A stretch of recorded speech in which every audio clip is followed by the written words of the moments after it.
అత్త ఝాన్సీ రెడ్డి, కోడలు యశస్విని రెడ్డి ఇద్దరు వచ్చే ఎన్నికలలో పోటీ చేస్తారట. అంటే పాలకుర్తి సీటుల్నే కోడల మీద అత్త పోటీ చేస్తుందా?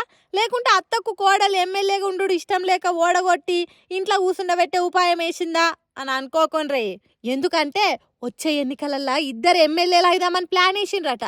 మరి అత్త కోడళ్ళల్లో ఎవరు ఎక్కడ పోటీకి దిగుతారు, ఎగస్ పాటోళ్ళను ఎట్లా ఓడగొడతారు అనేది తెలియదు కానీ నేను ఎమ్మెల్యేను కావాలనే గట్టి పట్టు మీద ఉన్నదట ఝాన్సీ రెడ్డి.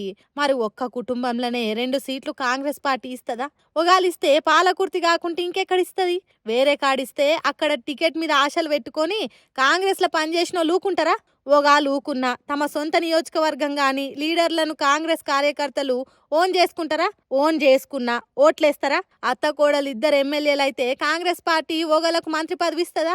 అంత దూరం ఆలోచన చేసిన ఝాన్సీ రెడ్డి కళ నెరవేరుతుందా అనేది పక్కకు పెడితే, ఝాన్సీ రెడ్డి మాటలు బయటికి వచ్చినాక జనం తీరొక్క తీరుగా మాట్లాడుకుంటున్నారు.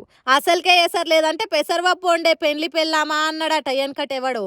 వచ్చే ఎన్నికలలో కాంగ్రెస్ పార్టీ పరిస్థితి ఎట్లుంటుందో తెలియదు. కోడలే పాలకుర్తిలో గెలుస్తుందో గెలవదో తెలియదు కానీ ఇంకో కాడ పోటీ చేసి అత్త ఎమ్మెల్యే కావాలని కలలు కంటున్నదా? ఏదో బీఆర్ఎస్ పార్టీ మీద ఉన్న వ్యతిరేకతతోని కోడలు గెలిచిండ్రు తప్ప ఇంకోటి కాదు.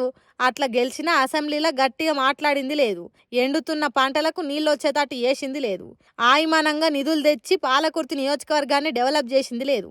ఇవన్నీ ఉండంగా ఇంకో ఎమ్మెల్యేగా తెలుసురా అని అన్నట్టు మాట్లాడుకుంటున్నారట పాలకుర్తి పబ్లిక్.